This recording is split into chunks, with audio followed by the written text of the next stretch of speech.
अल्लाहुम्मा बारिक ला मुहम्मदिन व अला आलि मुहम्मदिन कमा बारकता अला इब्राहीम व अला आलि इब्राहीम इन्नका हमीदुम मजीद। इससे पहले कि हम आपकी टेलीफोन कॉल्स लें, वज़ीर आज़म पाकिस्तान इमरान खान साहब आपसे बात करेंगे।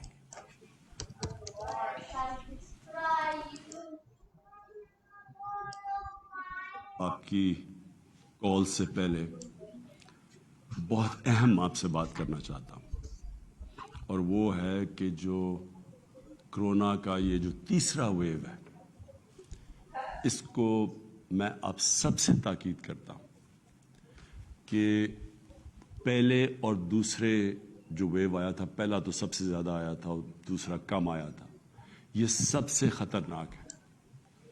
मैं आपको इसलिए ये ताकीद कर रहा हूँ कि अल्लाह ने पाकिस्तान पे ख़ास करम किया, हमें बड़ी मुश्किल वक्त से बचाया।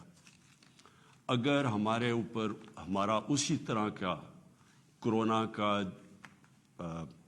वेव उस तरह का आता, जिस तरह यूरोप में, जिस तरह अमेरिका में, जिस तरह ब्राज़ील में, जिस तरह हिंदुस्तान में, बल्कि ईरान में भी अगर उस तरह का वेव आता और हमें रिस्ट्रिक्शंस लगानी पड़ती, लॉकडाउन बड़ी देर तक लगाना पड़ता, तो पहले हमारे माशी हालात ठीक नहीं थे, तो जो उससे गुर्बत फैलनी थी पाकिस्तान में और जो मुश्किल हालात से गुजरना था, मैं इसलिए कहता हूं कि हमें हाथ उठा के अल्लाह का शुक्र करना चाहिए कि उसने हमें उस मुश्किल वक्त से बचाया। अब ये जो तीसरा वेव आ रहा है, आज हम बैठ के कोई नहीं कह सकता कि किधर तक अब जाएगा। अभी तक जो हम देख रहे हैं, हम पाकिस्तान के अंदर ही मसला ये तीसरे वेव का नहीं है, हिंदुस्तान में भी आया हुआ है, बांग्लादेश में भी आ गया है, और यूरोप में वैक्सीन लगाने के बावजूद उन्होंने लॉकडाउन कर दिया है। तो मैं सिर्फ आपसे आज अपने मुल्क की खातिर, अपने आप के लिए, अपने मुल्क के लिए, अपनी कौम के लिए, अपने लोगों के लिए खास ताकीद करता हूं कि ये जो सबसे आसान चीज है, मास्क पहनना, ये सबसे मैं ताकीद करता हूं कि मास्क पहनना शुरू करें। जिधर आप जाएं मास्क पहने, इसका कोई खर्चा भी कुछ नहीं है, इससे फायदा भी बहुत ज्यादा है। सारी चीजें एक तरफ, जो SOPs मास्क पहनने से फायदा होता है, वो अब दुनिया में सब समझ बैठे हैं कि सबसे ज्यादा फायदा है। मैं भी देख रहा हूं कि लोग, क्योंकि अल्लाह ने हमें बचा लिया था, लोग बिल्कुल परवाह नहीं कर रहे, बाहर पब्लिक जा रहे हैं, कोई फिक्र नहीं कर रहा, और उसका बड़ा खतरनाक हो सकता है कि अगर ये फैल गया, हम तो अभी तक अपने लोगों को बचा रहे हैं, हम लॉकडाउन नहीं कर रहे, हम अपनी फैक्ट्रियां नहीं बंद कर रहे, हम सिर्फ थोड़ी थोड़ी रिस्ट्रिक्शंस लगा रहे हैं ताकि ये वेव तेजी से ना फैले। लेकिन खुदा ना खास्ता अगर ये फैल गया तो इसका तो बहुत बुरा इम्पैक्ट पड़ेगा और हम मजबूर हो जाएंगे कदम उठाने पे। इसलिए अपनी भी मदद करें, अपनी कौम की मदद करें। ये जो मास्क है, ये मैं सबसे ताकीद करता हूं कि जरूर पहनना शुरू करें। हमें पता है कि जब ये सारी दुनिया के अंदर जब लॉकडाउन हुआ, तो सबसे ज्यादा मुतासिर गरीब लोग हुए उस मुल्क के, चाहे अमेरिका हो, चाहे यूरोप हो, हर अमीर तरीन मुल्क के भी गरीब लोग सबसे ज्यादा मुतासिर हुए। अंदाजा लगाया जाता है कि 15 करोड़ लोग दुनिया के अंदर गुर्बत की लकीर से नीचे गए हैं ये 1 साल के अंदर, लॉकडाउन की वजह से। तो हमारे लिए एक जिम्मेदारी है कि हम प्रोटेक्ट करें अपने गरीब लोगों को। इसलिए मैं शुरू इससे करता हूं कि सब जिधर आप जाएं, खास तौर पे बंद कमरों में मास्क, देख रहा हूं कि लोग बसेस में बैठे, गाड़ियों में बैठे, जिधर भी पब्लिक हो मास्क जरूर पहने। बहुत बहुत शुक्रिया वज़ीर आज़म साहब। अल्लाह ताला से दुआ है कि अल्लाह ताला सबको अपने हिफ्ज़ व अमान में रखे। प्रोग्राम के पहले कॉलर 05192249000। जी अस्सलाम वालेकुम। वालेकुम अस्सलाम सर। जी जी, कौन साहब, कहाँ से आप? वज़ीर आज़म साहब से बात कीजिए। जी सर, मैं फरहान बात कर रहा हूँ सुबह से सिंध के जिला मिप्रो खास की तहसील डिग्री से। जी जी वज़ीर आज़म साहब, मैं डिस्ट्रिक्ट मिप्रो खास, डिवीजन मिप्रो खास के हवाले से आपके सामने एक अर्ज रखना चाहता हूँ। मिप्रो खास डिवीजन में 3 बड़े डिस्ट्रिक्ट हैं, मिठी, उमरकोट और मिरपुर खास, यहाँ हजारों नौजवान सिर्फ इस बिना पर अपनी तालीम आगे नहीं बढ़ा सकते क्योंकि मिरपुर खास डिवीजन में कोई भी यूनिवर्सिटी नहीं है। मेरा आपसे मुतालबा है कि मिरपुर खास डिवीजन, जिसमें मिठी डिवीजन जिला भी आता है, उसे एक यूनिवर्सिटी वफाक की जानिब से दी जाए। दूसरा, मेरा आपके सामने अर्ज है कि डिग्री तहसील के 40 किलोमीटर दूर गैस मौजूद है, लेकिन तहसील डिग्री छुडो और में गैस की सहूलत मुयसर नहीं। एक लंबा अरसा हो गया कि वफाक ने सिंध के इन डिस्ट्रिक्ट्स को नजरअंदाज किया हुआ है। तो मेरा आपसे मुतालबा है कि सिंध के इन डिस्ट्रिक्ट्स को, जो कि पाकिस्तान की मईशत में ज़राअत में बड़ा अहम किरदार अदा करते हैं, उस पर जरूर तवज्जो दें। शुक्रिया। ये गैस का तो मैं आपका चेक कर लूँगा कि इसका क्योंकि ये वफाक के पास है, तो इसकी तो मैं आपसे ये आज ही पता चलवाएंगे कि हम कैसे आपका गैस का नेटवर्क बढ़ा सकते हैं। सिर्फ गैस के ऊपर मैं एक चीज़ कहना चाहता हूँ कि पाकिस्तान में बदकिस्मती से, क्योंकि हमने गैस के कुएं उतने नहीं खोदे जितने खोदने चाहिए थे, अब हम खोद रहे हैं ज़्यादा गैस के कुएं, तो पाकिस्तान के अंदर जो गैस थी और जितनी देर तक पाकिस्तान गैस के ऊपर गुजारा कर रहा था, वो गैस नीचे जा रही है। हमारी जो अपने मुल्क में गैस है वो अब नीचे जा रही है, और जो इंपोर्ट करने वाली गैस है, जो हम बाहर से इंपोर्ट करते हैं, जिसको ये LNG कहते हैं, इसकी अब मिकदार बढ़ती जा रही है। मसला क्या है कि जो बाहर से गैस आ रही है वो महंगी है। हालांकि हमने एक नया कॉन्ट्रैक्ट साइन किया है जिसमें हमने पहले जिस कॉन्ट्रैक्ट पे गैस ली थी उससे कम कीमत पे ले रहे हैं, लेकिन उसके बावजूद जो गैप है, जितनी कीमत पे हम गैस खरीदते हैं और जितनी कीमत पे हम बेच रहे हैं, यानी अपने लोगों को, डोमेस्टिक कंज्यूमर को दे रहे हैं, उसमें बड़ा गैप आ गया है, जिसकी वजह से हमारे कर्जे अब बढ़ते जा रहे हैं। और इसके ऊपर भी इंशाल्लाह आपके सामने लेके आएंगे कि हमें कैसे अब ये करना है कि सिर्फ आपको पता होना चाहिए, सिर्फ 27% पाकिस्तानियों को घर पे गैस मिलती है, पाइप्ड गैस है। बाकी 73% पाकिस्तानियों के घरों में गैस नहीं है। तो जो 27% पाकिस्तानी हैं, उनको हम जब सस्ती गैस देते हैं तो ये ज़हन में डालें कि ये जो बाकी 73% पाकिस्तानी हैं वो सब्सिडाइज कर रहे हैं उनके लिए, यानी वो उसकी कीमत अदा करते हैं सस्ती गैस उन 27% पाकिस्तानियों को देने के लिए। तो अगर हम गैस और ज़्यादा बढ़ाते हैं तो मुश्किल ये है कि अगर उसकी इसी कीमत पे देंगे तो हमारे गैस के कर्जे बढ़ते जाएंगे, क्योंकि गैस महंगी ले रहे हैं, लोगों को सस्ती दे रहे हैं। तो ये गैस का एक इशू था। दूसरी आगे यूनिवर्सिटीज़ का।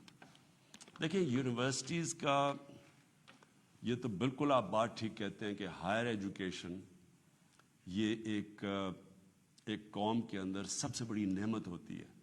कौमें ऊपर जाती है हायर एजुकेशन से, जब आप उनको क्वालिटी एजुकेशन देते हैं। इसको अंग्रेजी में लफ्ज़ है वैल्यू ऐड करते हैं। एक इंसान को जितनी बेहतर तालीम देते जाएं, वो उतना ज़्यादा प्रोडक्टिव होता जाता है। ये और बात है कि इसके ऊपर भी सोचना चाहिए किस किस्म की हायर एजुकेशन, इसके ऊपर भी हम काम कर रहे हैं। लेकिन यूनिवर्सिटी एजुकेशन का मसला मैं आपको बताता हूँ क्या आ रहा है। हम यूनिवर्सिटी बना देते हैं, बिल्डिंग बनाने से यूनिवर्सिटी नहीं बनती।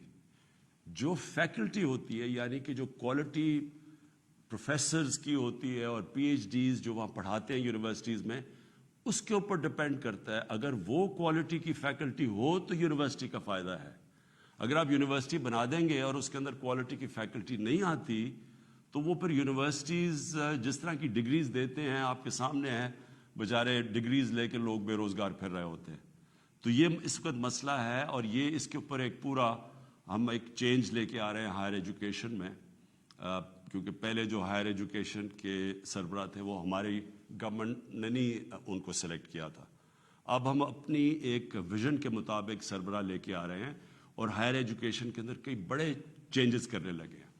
जी, अगले कॉलर से बात करते हैं। नंबर आपकी स्क्रीन पे भी आ रहा है 051-9224900। जी, अस्सलाम वालेकुम। मैं अमरीन कयूम बात कर रही हूँ इस्लामाबाद से। मैं एक हाउस वाइफ हूँ میرے ہسبینڈ پرائیویٹ جاب کرتے ہیں. میں مہنگائی کے بارے میں بات کرنا چاہتی ہوں کہ مہنگائی جو ہے وہ دن بدن بڑھتی جا رہی ہے اور گزارا مشکل ہو رہا ہے. ہم بچوں کے اسکول کی فیس دیں یا گھر کا خرچہ چلائیں. اور اب تو اگر آپ دیکھیں تو ڈالر کی جو پرائس ہے وہ بھی کم ہو گئی ہے اور جو روپے کی ویلیو ہے وہ بھی مستحکم ہو گئی ہے. اور دوسری بات یہ کہ اب تو رمضان المبارک بھی آ رہا ہے لیکن جو ہے بیسک کوموڈیٹیز کی پرائس بالکل کم نہیں ہو رہی ہے. تو خدا را آپ اپنا وعدہ پورا کریں اور مہنگائی کو کنٹرول کریں. اگر آپ یہ نہیں ہو سکتا تو پھر آپ جو ڈے فرسٹ سے کہہ رہے ہیں کہ آپ کو گھبرانا نہیں ہے تو پھر آپ ہمیں گھبرانے کی اجازت دے دیں. جی امرین، بالکل آپ نے وہ بات کی جو کہ آپ یقین کریں کہ اب تک ہماری صرف اور صرف کانسنٹریشن اگر باقی ساری چیزیں ایک طرف ہیں تو مہنگائی ایک طرف ہے. اور مہنگائی کے اندر آپ نے تھوڑا سا سمجھنا ہے کیونکہ مہنگائی تو کئی چیزوں کی ہے نا. کئی چیزوں کی مہنگائی ایسی ہے جو کہ ہم ایڈمنسٹریشن کی وجہ سے ٹھیک کر سکتے ہیں. مثلا یعنی اگر ایک دکان میں ایک قیمت آ رہی ہے اور دوسری دکان اور کوئی قیمت دے رہی ہے اور چیز تو وہی ہے تو یہاں تو ایڈمنسٹریٹو سٹیپس لے سکتے ہیں اور ہم پورا اس کے اوپر بھی زور لگا رہے ہیں. ایک مہنگائی یہ اور یہ بھی آپ نے سمجھنا ہے. وہ مہنگائی یہ ہے کہ ایک کسان سبزیاں یا جو بھی اپنی پیداوار ہے وہ ایک قیمت کے اوپر وہ لے کے جاتا ہے مارکیٹ کے اندر، لیکن اس مارکیٹ سے جب وہ چیز جاتی ہے شہر میں یعنی ریٹیل میں، یعنی جب آپ کے پاس پہنچتی ہے تو اس کے اندر ایک بہت بڑا فرق آ جاتا ہے. وہ کسان بیچارے کو پورے پیسے نہیں ملتے. میں نے کسانوں کو ملا جا کے تو کسانوں نے کہا جی ہمارا تو مشکل سے خرچہ پورا ہو رہا ہے جو ہم اپنی پیداوار یا جو سبزیاں بتا رہے تھے، لیکن وہی سبزی جب وہ جا رہی ہے شہر کے اندر تو وہاں وہ دگنی سے بھی زیادہ قیمت پہ بک رہی ہے. تو جو بیچ میں مڈل مین ہے وہ بہت بڑے پیسے بنا رہا ہے. اس کا اب ہم ایک توڑ لے کے آئے ہیں اور انشاءاللہ یہ شروع بھی ہو گیا. ہم نے آہستہ آہستہ ایکسپیریمنٹ کر رہے ہیں کہ ہم ڈائریکٹلی وہ جو منڈی سے ایک اس طرح چیز کریں کہ ڈائریکٹلی وہ چیزیں جائیں گی لوگوں کے پاس اور وہ کسان کو بھی زیادہ پیسہ مل جائے گا اور جو لوگ ہیں جو شہر کے اندر لوگ ان کے لیے بھی قیمتیں کم ہو جائیں گی. یہ ایک پوری نئی چیز کر رہے ہیں کیونکہ ایک نیا سوچ لے کے آ رہے ہیں اور یہ شروع ہو گیا. لاہور میں ہم نے اب کئی جگہ شروع کیے ہیں یا اب اسلام آباد میں شروع کرنے لگے.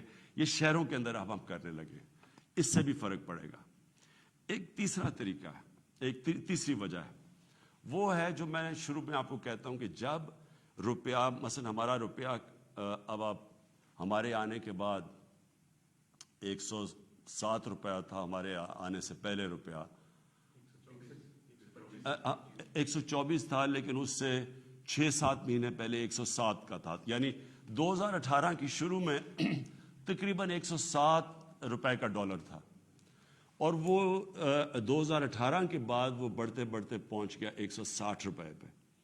اور اب اللہ کا کرم ہے کہ ہماری اکانومی سٹیبل ہو رہی ہے تو روپیہ بھی مضبوط ہوتا جا رہا ہے.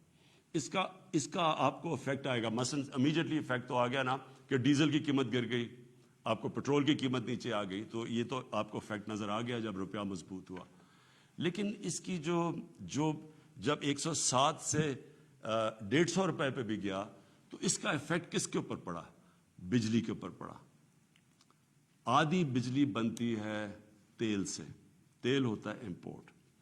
پھر جو بجلی کے سارے کانٹریکٹ سائن کیے گئے ہیں وہ ہیں سارے ڈالرز کے اندر، ہمارے سے پہلے کے کانٹریکٹ سائن کیے گئے ہیں. تو وہ کیونکہ ڈالر کے کانٹریکٹس ہیں وہ ایک دم اس کے اوپر بھی افیکٹ پڑ گیا. جیسے ہی ڈالر مضبوط ہوا روپیہ گرا ادھر بھی قیمت بڑھ گئی. پھر جب ڈیزل مہنگا ہوا ساری ٹرانسپورٹ مہنگی ہو گئی، ساری چیزوں کے اوپر اس کا کاسٹ چلا گیا. پھر جو باہر سے ہم چیزیں امپورٹ کرتے ہیں، باہر سے چیزیں سب سے بڑا تو جو عام لوگوں کو آپ کو افیکٹ کرتا ہے گھی. اب تقریباً 70% ایڈیبل آئل امپورٹ کرتے ہیں. 70% جو گھی کے اندر جو تیل جاتا ہے وہ امپورٹ کرتے ہیں. پھر دالیں، سب سے افسوسناک چیز یہ ہے کہ ہم نے ابھی تک ایک وہ زرعی ملک، ہم 70% دالیں اپنی امپورٹ کرتے ہیں. تو وہ یہ ساری چیزیں مہنگی ہو گئی. اور ایک اور مسئلہ آیا کہ ہمیں گندم جو کہ پاکستان میں ہمیشہ ہوتی تھی وہ ہماری آبادی کیونکہ بڑھتی گئی ہے جو گندم پاکستان میں تھی اس کے اندر خسارہ آ گیا, ایک تو بارشیں غلط ٹائم پہ ہو گئی, تو ہمیں ایک سال کے اندر 40 لاکھ ٹن گندم امپورٹ کرنی پڑی. اور اس کے علاوہ گندم امپورٹ اور اس کا سارا امپیکٹ پڑا, یعنی جیسے آپ گندم امپورٹ کرتے ہیں تو وہ مہنگی, باہر سے مہنگی آئی یہاں سے, تو اس کا بھی امپیکٹ پڑا. تو جو امپورٹس مہنگی ہوئی روپے گرنے سے, ایک وہ ہو گئی. پھر ایک بدقسمتی سے ایک اور چیز ہم نے آہستہ آہستہ انکوائریز میں پتہ چلا, وہ کیا ہے, یہاں بیٹھے ہوئے ہیں مافیاز. یہ امرین آپ نے سمجھنے کی بات ہے, یہاں پاکستان میں وہ لوگ بیٹھے ہوئے, قائد اعظم نے بھی ان کی بات کی تھی, جو ذخیرہ اندوزی کر کے قیمتیں اوپر بڑھاتے ہیں.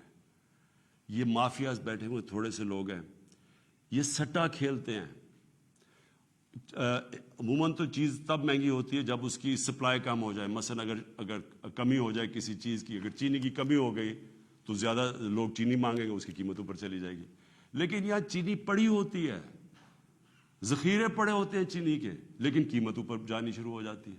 ایک وقت پہ چینی انہوں نے کہا جی اتنی زیادہ ایکسپورٹ کرو, چینی ایکسپورٹ کرنی شروع کی, وہ چینی کی قیمت اوپر چلی گئی. سو اس کا کوئی کنیکشن نہیں ہے, یہ جان بوجھ کے مافیاز بیٹھے ہیں جن کے پیچھے پہلی دفعہ پاکستان میں ہم اب جا رہے ہیں. میں یہاں شہزاد اکبر کو بلایا ہوا ہے. یہ آپ کو اصل میں, کیونکہ پوری انکوائری کی گئی اس کے اوپر, ایف آئی اے نے پوری اس کے اوپر انکوائری کر کے تو رپورٹ لے کے آئے کہ کس طرح آرٹیفیشلی چینی کی قیمت اوپر کی جاتی ہے, لوگوں کا بیچاروں کا خون چوسا جاتا ہے. تھوڑے سے لوگ ہیں جو کہ کیسے اربوں روپیہ بناتے ہیں اس سے. اور یہ آٹے کے اوپر بھی ہمیں جب اس کے اوپر بھی ایک رپورٹ ہے کہ کیسے وہاں بھی ذخیرہ اندوزی کر کے تو آٹے کی قیمت اوپر لے جائی جاتی ہے. تو یہ میں صرف آپ کو اس لیے بتا رہا ہوں, اس کے مختلف طریقے ہیں. لیکن یہ آپ یقین کر لیں امرین, گھبرانے کی آپ کو ضرورت اس لیے نہیں ہے کہ سارا وقت ہم اس کے اوپر کام کر رہے ہیں. یا تو ہمیں گورنمنٹ کو فکر نہ ہو اس کی, اس کے اوپر سارا وقت ہم کوشش کر رہے ہیں کہ ہم یہ کنٹرول کریں. اس کے اوپر جو سب سے بڑی چیز ہم اب کرنے جا رہے ہیں, اس سال ایک پوری نئی ایگریکلچر کی ایک ریولوشنری پالیسی لے کے آ رہے ہیں, جس سے ہم نے اپنا سارا جو ایگریکلچر کا سیکٹر چینج کر دینا ہے. اس میں سے پہلے ہم انفارمیشن ٹیکنالوجی کا استعمال کر کے پہلے سے پتہ چل جائے گا کہ کون سے سیزن میں کس چیز کی کمی ہوتی ہے, تاکہ کسی قسم کی شارٹیج آگے سے نہ ہو, تاکہ شارٹیج کی وجہ سے قیمتیں اوپر نہ چلی جائیں. لیکن یہ میں آپ کو بتا دوں کہ اس کے اوپر پچھلے ایک سال سے یہ مختلف چیزیں کہ کیا وجہ ہے مہنگائی کے, اس کے اوپر پورا کام ہو رہا ہے. اور انشاءاللہ آپ کو ہم اس کے اوپر قابو پا کے دکھائیں گے انشاءاللہ. اللہ تعالیٰ آپ کے شامل حال ہو. اگلے کالر ہمارے ساتھ. جی السلام علیکم. السلام علیکم جی, روبینہ سہیل راجہ بول رہی ہوں شاہپور پلگراں سے.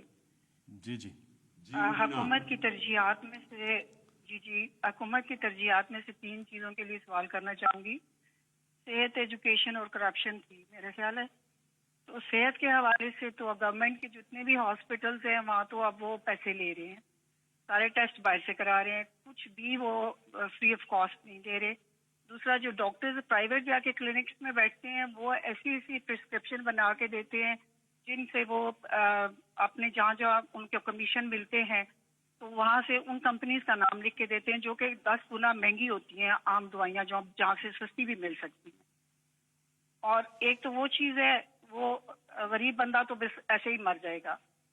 اور اس کے بعد کرپشن کا تو یہ حال ہو گیا کہ پہلے تو کہتے تھے کہ جی اتنے پیسوں میں یہ کام ہو جائے گا, اب سختی ہو گئی ہے کہ اب تو قیمت بھی بڑھ گئی ہے, مہنگائی بھی ہو گئی ہے, تو کچھ ہمارا بھی خیال کریں.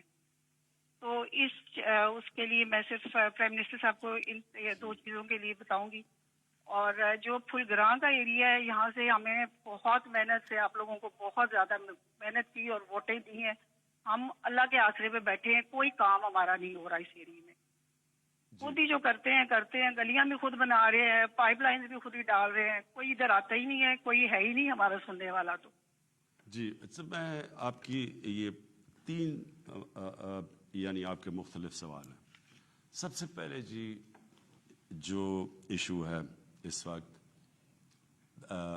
ہیلتھ سیکٹر کے اندر, یہ جو آپ کہتے ہیں کہ ڈاکٹرز चार्ज करते हैं, ज़्यादा वो यानी वो जो प्रिस्क्रिप्शन देते हैं कि एक ही जाके इस फार्मेसी से लो, उससे समझौता हुआ होता है, ये ठीक आप बातें कह रही हैं।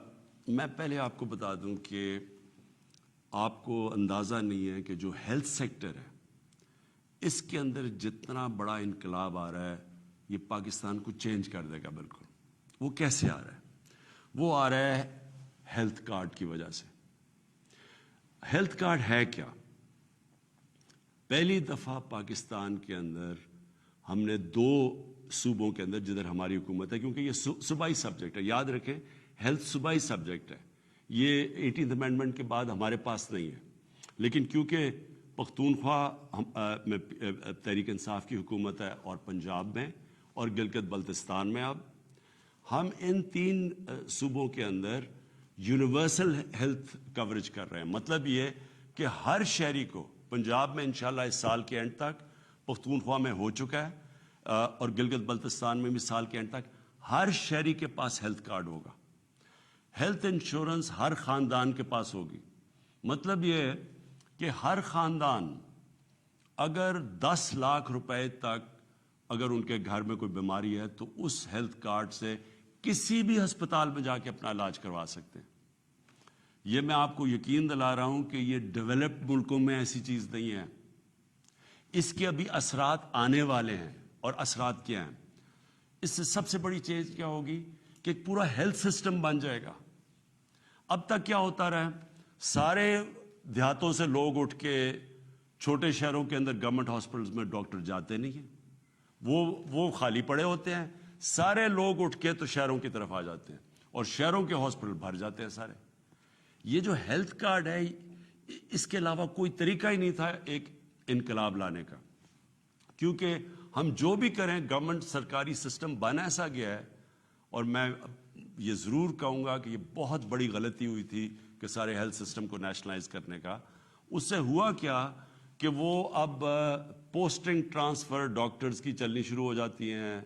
वो जाके सारे कोशिश करते हैं बड़े बड़े शहरों में रहें, जो डिस्ट्रिक्ट के हॉस्पिटल है उधर बड़ा मुश्किल होता है डॉक्टर्स ले जाना। तो अब ये हेल्थ कार्ड से क्या होगा? अब प्राइवेट सेक्टर के हॉस्पिटल्स जो छोटे शहरों में जाते नहीं थे, जो गांव में नहीं जाते थे क्योंकि लोगों के पास पैसा नहीं था, अब वो प्राइवेट सेक्टर ने जाना शुरू कर दिया है। हॉस्पिटल्स के लिए हमने जो भी इक्विपमेंट पाकिस्तान में नहीं बनती, ड्यूटी फ्री हमने कर दी है। वो वहाँ से बाहर से ड्यूटी फ्री ला सकते हैं। हम एक और काम करने जा रहे हैं। औकाफ की ज़मीनें जो पड़ी हुई हैं, जो गवर्नमेंट की ज़मीनें पड़ी हुई हैं, जो वैक्यू ट्रस्ट की ज़मीनें पड़ी हुई हैं, इनके अंदर हम बड़े सस्ती कीमत पे इनवाइट करेंगे कि प्राइवेट सेक्टर आके हॉस्पिटल्स बनाए। असल में ज़मीन महंगी होती है तो इसकी वजह से वो नहीं आते। तो ड्यूटी फ्री इक्विपमेंट भी मिलेगी, सस्ती ज़मीन भी प्राइवेट सेक्टर को देंगे। उसके बाद हेल्थ कार्ड की वजह से कोई भी गरीब आदमी जाएगा और उस हॉस्पिटल में इलाज करवा सकता है।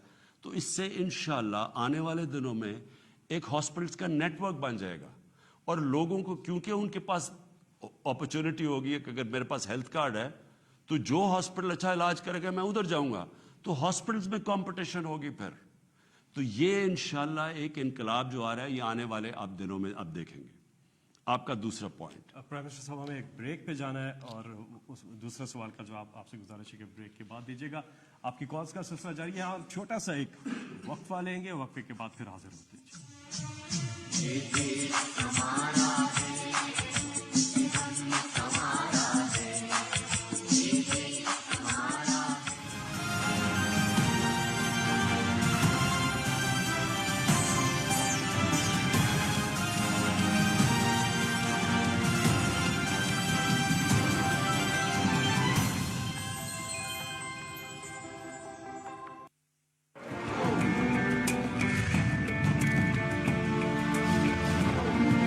आजादी का मतलब बेलगाम हो जाना नहीं है। आजादी का मफहूम ये नहीं है कि दूसरे लोगों और ममलकत के मफादात को नजरअंदाज करके आप जो चाहें कर गुजरें। आप पर बहुत बड़ी जिम्मेदारी आयद होती है और पहले से कहीं ज्यादा अब ये जरूरी है कि आप एक मुनज़्ज़म और मुस्बत कौम की तरह काम करें। इस वक्त हम सबको चाहिए कि तामीरी जज्बा पैदा करें।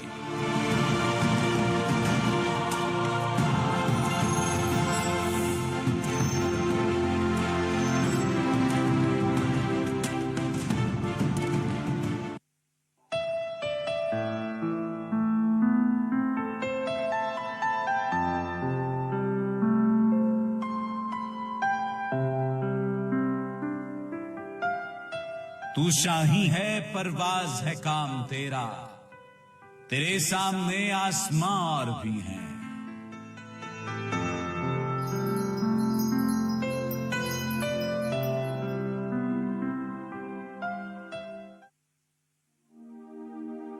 पाक धरती पाकिस्तान से अपने इश्क की दास्तान बयान करता बलूचिस्तान का ये लोक फनकार ताज मोहम्मद ताजिल जब अपने बेंजों के सुर बखेरता है तो ये कोह दमन भी उसके साथ गुनगुनाते हैं।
बिस्मिल्लाहिर्रहमानिर्रहीम, अस्सलाम वालेकुम। आप देख रहे हैं पीटीवी न्यूज़ पर खबरनामा और मैं हूं मनाजिर हुसैन। मैं हूं नाजिया कमल। खेलों की खबरों के साथ मैं हूं शफीक खान। पहले हेडलाइंस।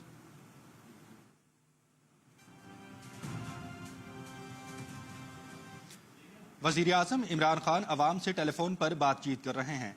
वजीर आजम की अवाम से बातचीत दिन 1 बजे तक बराह रास्त दिखाई जाएगी। अवाम उन्नास वजीर आजम से बात करने के लिए लैंडलाइन नंबर 051-922-4900 पर राब्ता कर सकते हैं।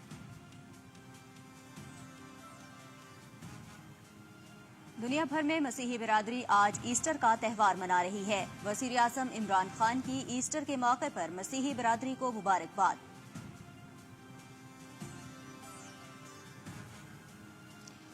गुज़श्ता रोज कोरोना के 3,468 मरीज तशवीशनाक हालत में थे। कोरोना वबा के आगाज से अब तक ये बुलंद तरीन तादाद है। वक्त का तकाजा है कि SOPs पर सख्ती से अमल दरामद किया जाए। अवाम एहतियाती तदाबीर इख्तियार करने और अमल दरामद करने के लिए इंतजामिया से ताउन करे। वफाकी वजीर असद उमर का ट्वीट।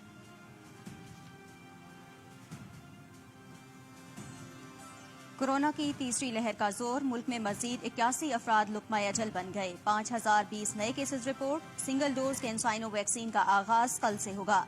दुनिया भर में कोरोना से अमवात की तादाद 28,58,000 से तजावुज कर गई। 13 करोड़ 13 लाख से ज्यादा अफराद मुतासर।